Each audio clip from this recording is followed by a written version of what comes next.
Olá, eu imagino que você deve estar querendo muito ir direto para o V-Ray e renderizar as suas perspectivas, imagens como essa que eu estou te mostrando. Mas espere um pouco, existem algumas dicas que eu preciso te contar antes de você iniciar qualquer desenho. Há um passo muito importante no processo de renderização que muitos erram ao iniciar no V-Ray. Gastam muitas horas, levam muito tempo para renderizar uma imagem e o resultado ainda não é satisfatório. E eu tenho certeza que você não está gostando disso. Meu nome é Alexandre Souza e eu tenho 5 dicas para contar para você antes de você iniciar qualquer projeto. Vamos lá!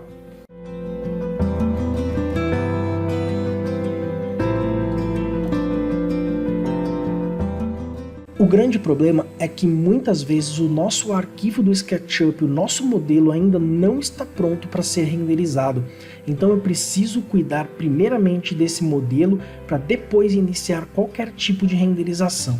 Então eu vou te mostrar agora as 5 etapas que precisamos seguir antes de renderizar o nosso trabalho. E essas 5 etapas são a orientação do modelo, a otimização do arquivo, a otimização dos materiais, adicionar detalhes realistas e cuidados com a sua modelagem. Então, iniciando pela orientação solar, eu preciso aproveitar o sol entrando pela minha janela principal dentro do meu projeto. Lembrando que o norte solar está posicionado aqui no eixo verde do SketchUp. Caso você precise mudar o norte solar, existem 2 formas. Ou você rotaciona o seu objeto, posicionando ele corretamente, alinhado aqui pelo eixo verde, que seria o nosso norte, ou você utiliza o plugin Solar Norte, onde você coloca de forma manual a posição do norte. E aí você consegue também controlar aqui a posição do sol, utilizando aqui a data e os horários. O interessante não é que o sol esteja projetado ao contrário da janela, projetando sombra nessa região da janela. O interessante é o que eu tenha essa situação, onde eu tenho o sol entrando um pouquinho e voltado para minha janela. Eu aproveito toda a iluminação solar para iluminar o meu ambiente. Eu evito utilizar luzes artificiais para iluminar uma cena diurna. Então vamos acompanhar aqui na cena interna. Eu tenho o sol entrando apenas um pouquinho na minha sala. Posso controlar aqui o horário, deixar ele melhor posicionado. Então eu tenho aqui uma posição legal da luz do sol, sem precisar pegar nos objetos. Eu não preciso deixar o sol entrar de forma completa, mas eu posso deixar ele ou aqui no limite, não precisa o sol entrar, mas o sol está iluminando aqui essa região próxima à janela, ou eu deixo ele entrar um pouquinho. Isso tem uma diferença grande dentro da sua iluminação no V-Ray. Então vou te mostrar aqui esse exemplo renderizado da iluminação solar batendo dentro do ambiente.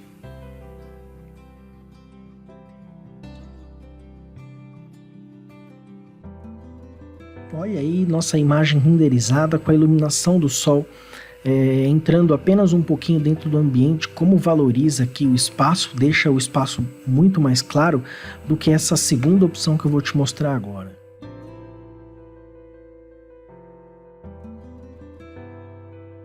Olha aí, percebeu a diferença? Como é super importante a iluminação dentro do seu projeto? Então, a orientação solar faz muita diferença aí na nossa renderização, e isso eu trabalho lá no SketchUp primeiro, ok?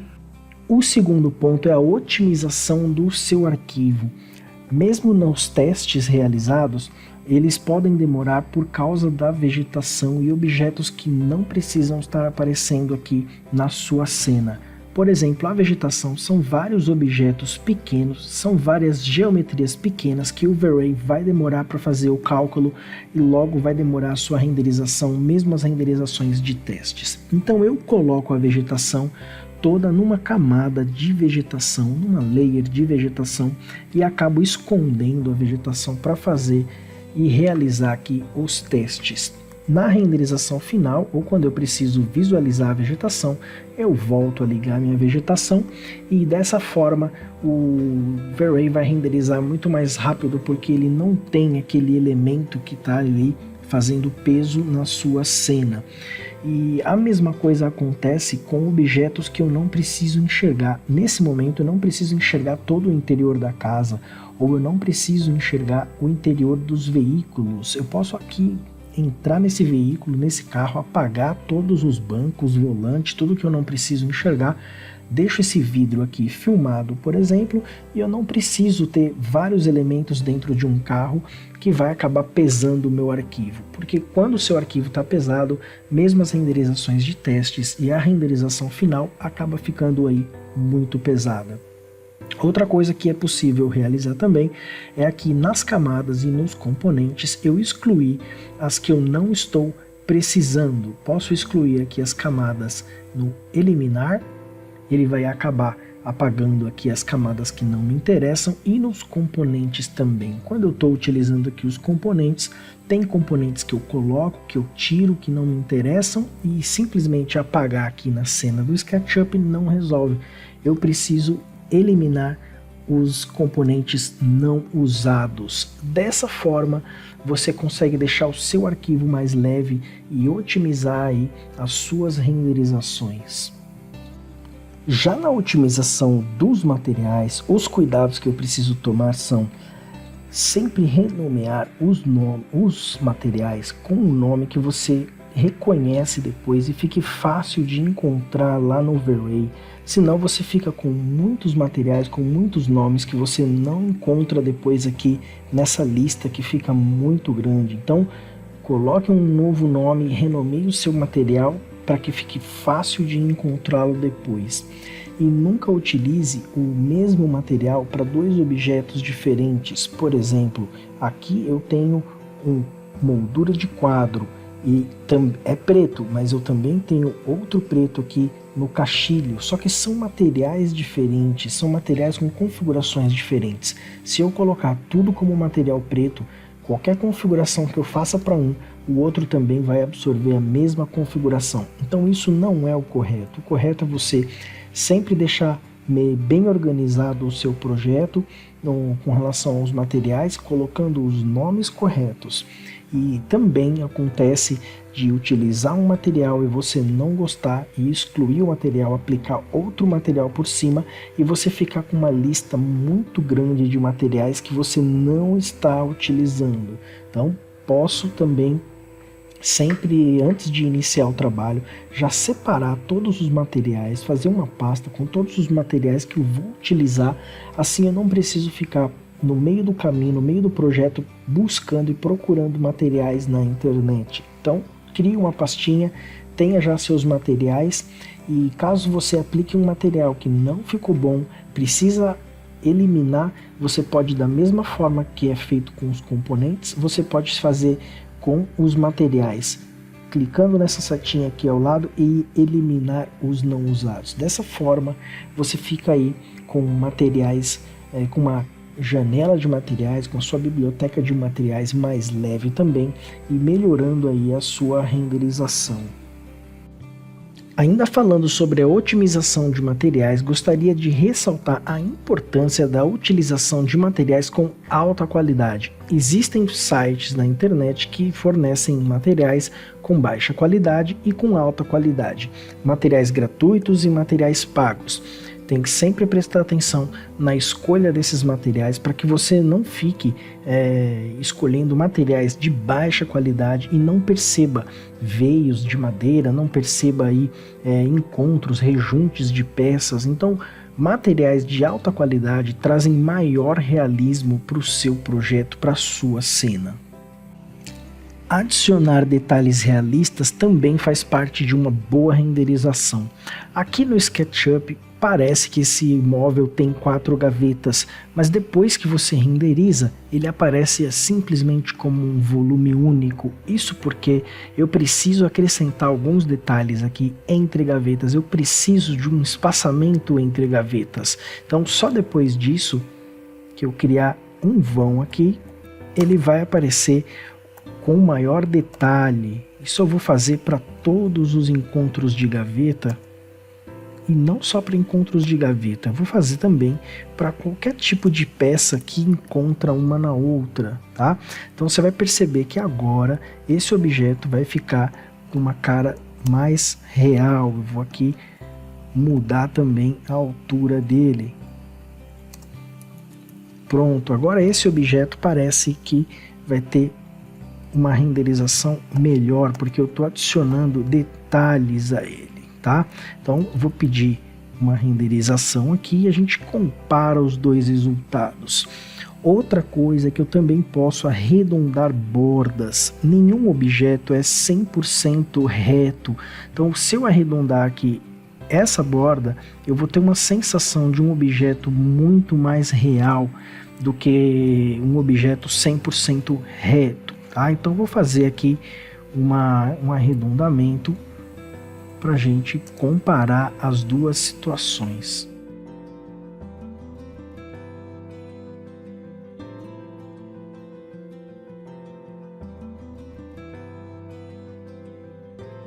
Pronto, vamos pedir assim e a gente já compara os dois.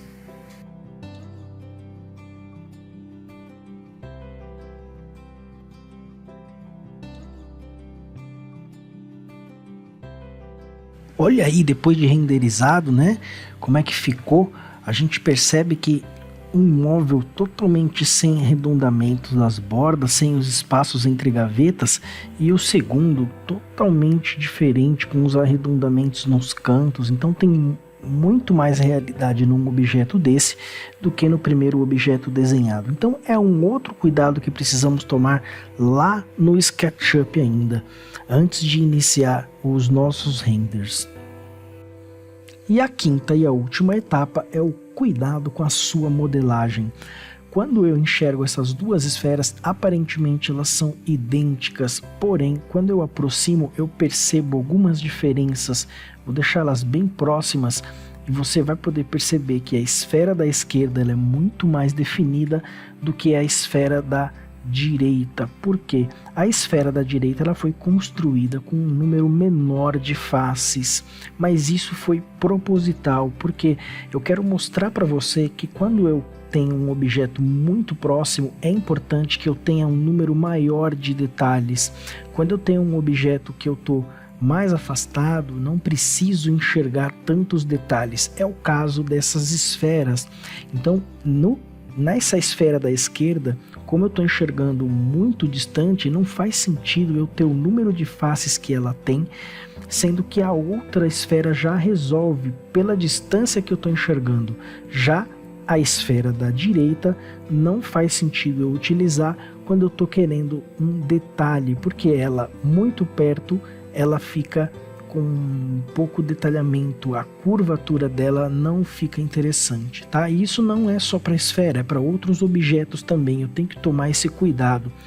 E essa esfera foi construída utilizando um número menor de segmentos, porque a hora que eu clico na ferramenta círculo, ele me pede aqui em lados, o número de lados. O padrão do SketchUp são 24 lados, então quando eu desenho um círculo com 24 lados, eu tenho uns 24 segmentos e uma esfera com uma qualidade inferior. Quando eu, antes de digitar, eu digitar aqui, por exemplo, 50 lados, eu tenho um círculo muito diferente, eu posso fazer um círculo até maior, que eu não percebo aqui os segmentos, tá? E isso, a hora que eu transformo isso numa esfera, isso faz muita diferença. Quero mostrar para você aqui, clicando nelas, o número de faces que cada uma tem. Essa aqui tem 864 faces, já a esfera da esquerda, feito com 50 lados, ela tem 3.850 faces. Então o renderizador aqui, o V-Ray, vai demorar muito mais para renderizar essa esfera da esquerda do que a esfera da direita. Mas eu preciso pensar aí na hora que eu estou construindo a minha cena, o que é vantagem fazer. Se eu tenho um objeto longe ou se eu tenho um objeto mais perto, eu preciso de mais ou de menos detalhes. Então você precisa tomar esse cuidado aqui no SketchUp também. Agora, se você tem interesse em se aprofundar no V-Ray e conhecer novas ferramentas e renderizar imagens de forma prática e objetiva, te convido a conhecer o nosso curso de V-Ray, que foi totalmente reformulado e pensado justamente para você. Venha assistir 3 aulas grátis para que você tenha certeza de que está adquirindo o curso certo para você. Clique aí na descrição e faça já o seu cadastro. Até mais!